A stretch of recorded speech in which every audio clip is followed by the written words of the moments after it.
Atomica, conquer the stars, made with every customer in mind.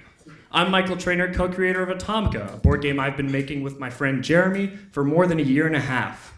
In Atomica, we all control an alien species in outer space. We're attacking each other with starfighters, defending against those attacks with defense cards, and we're all trying to build as many colonies as possible to try to get as much resources as possible. It's a strategy game, a combat game, and a card game all in one.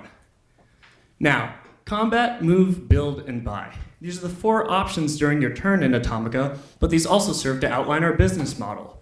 What issues will we combat? How will we move on from these issues? What should we build to make this game a reality? And why buy this game at all? So, combat. What issues are we combating? Right now, strategy games cater to one demographic, that is higher income, higher education college students. Because of this demographic, game companies are charging more for more complex games, and they're filling it with words that people outside of that usual demographic don't really interact with that much. So, how are we moving on from that stereotype? To start off, Atomica is affordable. Atomica is $35 with $10 expansions. Additionally, it's cartoony and it's in space, which is a theme that is accessible to everybody. Additionally, the words in the game are accessible to everybody. Phrases like supersight and bounce back are incredibly fun to say and descriptive. Atomica is intentionally made with every board gamer in mind. Now, build. What do we need to build to make this a reality? Now, even though we've made several prototypes here in the makerspace, and even though the current version, 0.6.4-B, has been tested more than 60 times, we still have our work cut out for us. We need to contact manufacturers and distributors so we can actually get this game to people. We need to pay those manufacturers and distributors with crowdfunding profile donations. We need to make a YouTube channel, a Twitter account, a Facebook. Any way that we can talk to our community, we should be doing that. And finally, we need to just create an accessible community. We need to get patents and copyrights too, to be able to test this with everybody. Finally, buy. Why buy our board game in the first place? It's just fun. Here's a quote from my friend Jeff. My friends and I were playing the Settlers of Catan, and I wished I was playing Atomica. Atomica is exciting the entire time you're playing. There's backstabbing and attacking and defense and alliances. It's great. It takes 2 hours to play, but there's a faster 15-minute version on the way in our first expansion for our fast-paced gamers. Additionally, it's easy to learn. There's only 4 options in a turn, and the most important part of the game, socializing, doesn't need to be taught. Our players already know how to do that. Finally, it's different every single time you play. There's 8 unique species that cater to different play styles. There's 125 cards that you can play, and the board is fully customizable.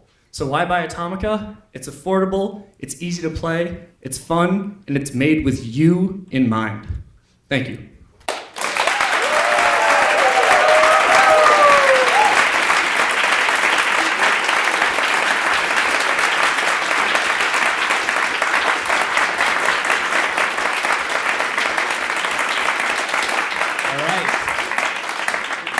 Well done, Mike. So we're going to do 5 minutes of questions from our esteemed panel of judges. Sorry, and then 5 minutes from the audience, so a total of 10 minutes. All right, so... Oh, 10 from the judges. Okay, judges, you have 10 minutes to ask questions. Lisa, why don't you go first? I will start. Number one, thank you very much for putting this together. My question is, can you tell us about how you research the non-traditional customers you want to go after, the ones who weren't highly educated white college men? Yeah, so the way we did research to see who we could target for this game was we actually researched the games that were being published themselves and analyzed how they were structured, what themes they had, even the artwork and the terminology in the game. They were all catered, they were very masculine, very aggressive, and that was weird to us. And so we decided that, hey, like, if these types of games might not be accessible to everyone. You know, you ask your friend, hey, have you played the Settlers of Catan? And they're like, no, what is that? That sounds nerdy, right? So not everybody wants to play these games. And we thought about that and dissected why that's happening, and we came to the conclusion that, like I said, it's the terminology, it's the themes, it's the structure of the game itself. So our game is has fun terminology. Like I said, it's not structured directly around attacking, and the art style is fun and playful. Thank you. Next question. So if this took off and you got 1,000 orders, how would you deliver on those? How would you make all the different pieces and scale it? Right. So we couldn't get official numbers on that until we actually showed manufacturers and distributors our pieces, and we have not yet received copyright and patents and trademarks on all these pieces. So we couldn't get exact numbers. But we reached out and researched 2 online manufacturers and got cost estimates based on how many moving pieces there are in a Monopoly board. It's like, how much does it cost for Monopoly to produce a game? We have fewer moving pieces than Monopoly. So we weren't able to get exact numbers, but we looked up online distributors. We looked up research on how distribution actually happens. And also, the CIL put us into contact with a person from Swat who's actually published a board game. And we're going to contact him after the SWAT 10 competition so he can help us through the publishing process.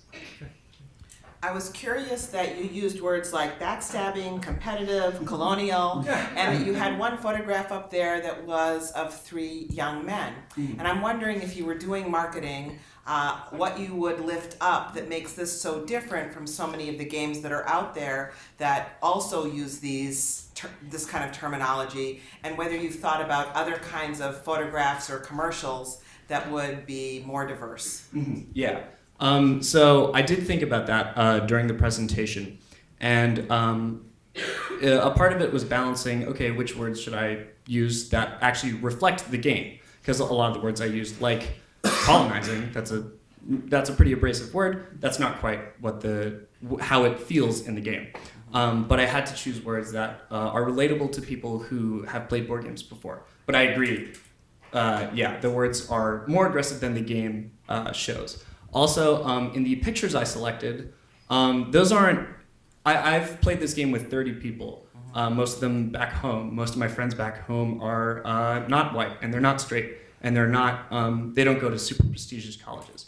So that was just the first picture I had of my friends here at Swarthmore. Yeah. So one of the big things you differentiate your product on is that it's going to be a lot less expensive. Mm-hmm. So how is it that you're going to make it 20% less expensive to produce than Monopoly, which is already scaled into the millions of copies? Mm-hmm. So the question is, how are we? How do you make? You said in your report that you thought you could produce one board game for 20% less than an equivalent Monopoly game. Yeah. And I'm wondering how you think you can do that, given that Monopoly is on such a large scale. So the most board games, when they're producing and when they're putting a price tag on their board games, what they care about is profiting. We do not care about that. Well, I mean, we care about it a little bit, right? Because it has to be, you have to keep making board games. But we don't care about making as huge a profit margin. This, for me personally, this $35 price point should be a cap. We should strive to be lower than that. So we want it to be as cheap as possible because we care about accessibility above making money, really. But have you actually penciled out the numbers to say you can get to 80% of that? Right, because we haven't gotten the trademarks and copyrights, we haven't been able to get firm numbers. And also, this is a good question because we're still in the prototyping stage. So the board has, you can see the pieces in front of you. They're very simple geometric shapes, and those aren't quite the final versions we want. So even with our current, if we submitted this, we wouldn't get a totally accurate one. So that's why we base it off of Monopoly, because we think these pieces are similar in complexity and quantity. Thanks. So just one piece of advice: if you want to raise money, don't say you don't care about making money. That's important. But so my question then is: so how do you intend to sort of? This will cost something. You'll have to put some money together to produce this. How do you intend to do that? And then sort of a secondary question is: you talk about there's like a merchandising aspect of this. You talk about T-shirts and things. How are you going to put that together? Sorry, the first part of the question was. Just about it's going to cost some money to make this, to scale it. Mhm. If you don't care about profits, how are you going to get that together to do Yeah. So we are going to start at scales like this. This is this competition, Swat Tank, is the most we've ventured out into receiving financial backing. Our main source of financial backing, we hope, is going to be our crowdfunding profile, like on Kickstarter and GoFundMe, which is increasingly reliable nowadays. And in terms of the merchandising, if you look throughout the audience, there are some people wearing the same hoodie that I am wearing. Yes, people are clearly already interested in the merchandise, and some even some people have expressed interest in buying our merchandise without even having played the game, which is strange. Beyond your families. Sorry? Beyond your families. Yeah. I am not related to anybody in the audience.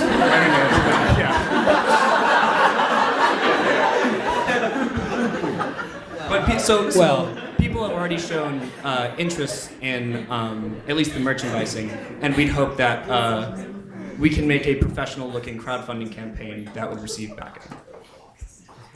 My question is also really about marketing again, and thinking about how you reach a group of people that you don't think have been reached before. Whether you're hoping to get people who are already playing typical online games or typical board games.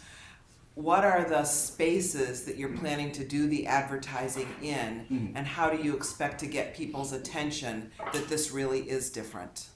That's a great question. So right now, at this scale that we're producing this game, which is just really in the makerspace here at Swarthmore, the way that we plan on sharing this game with new spaces is going to one of my friends and saying, hey, you have more friends than just me. Could you please share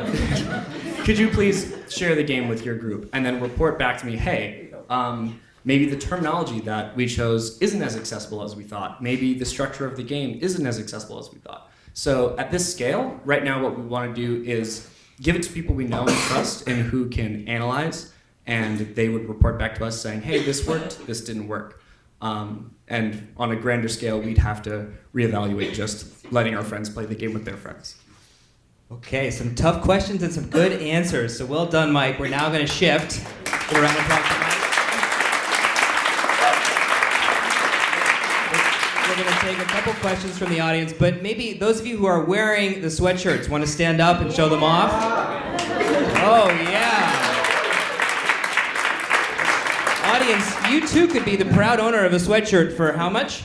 $20 for a sweatshirt, $10 for a shirt. We're doing an order this weekend. There you go. little makeshift crowdfunding. Okay, so let's try and get 3 questions here. I'll go around with the mic. We'll do them in groups. So I see one hand over here, and let's really try and keep our questions short. They're not comments, and they're only one question. Okay? Hi. Thanks for your presentation. You talked about like 8 different species of aliens and like the different play styles that are involved. Can you talk a little bit more about that and like just general gameplay things? Yeah, sure. Let's do groups of 3, and then we'll come back just to keep it moving. Yeah, sure. So, okay. Well, another one here. Focusing on customer segment, just imagine you are about to launch your product. Can you share a couple of your ideas in terms of what you plan to do during that phase to create at least awareness and maybe even excitement among those customer segments? Okay. All right. And let's get one more question. What do we have? I see a hand over here, maybe? Okay. Do you need the mic? No. All right. Nice and loud then. So what you talked about like word choice changes a lot, and you talk about like bounce back and words like that. What were they changed from? Yeah.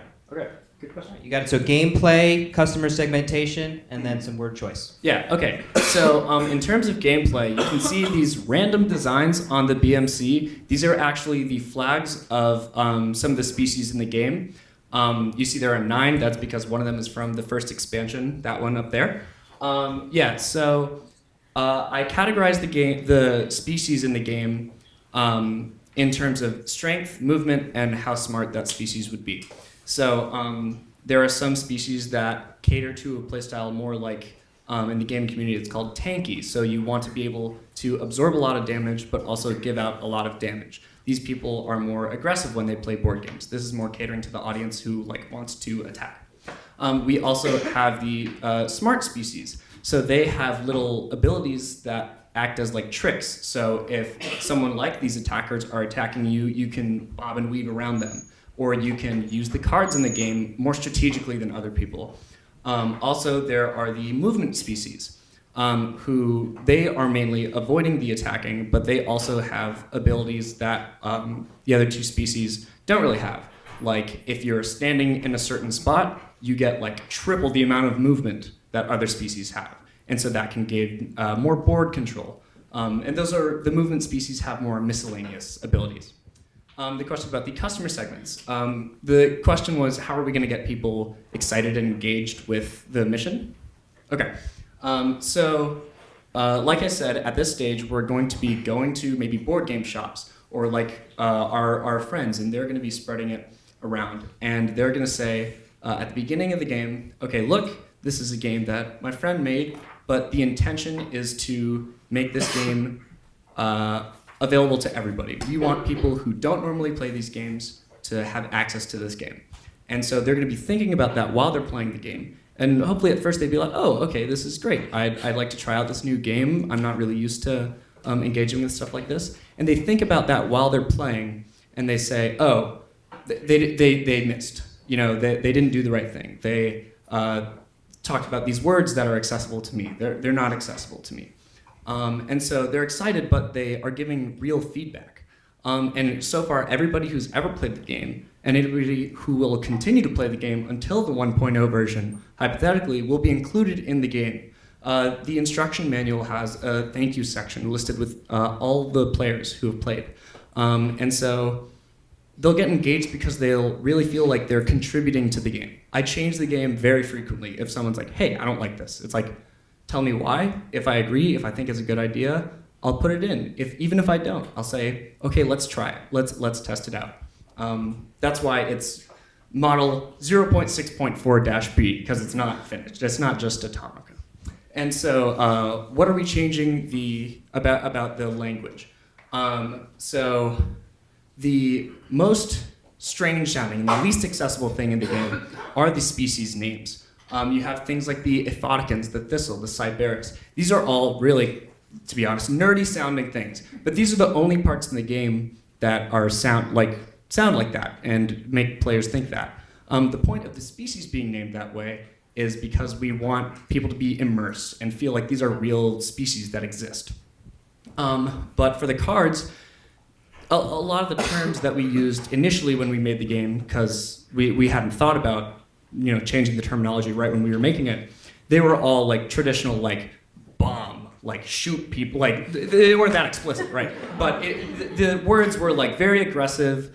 A lot of them were very technical, sciencey sounding words because we wanted it to be super duper intense science fiction, and then we decided nobody likes that.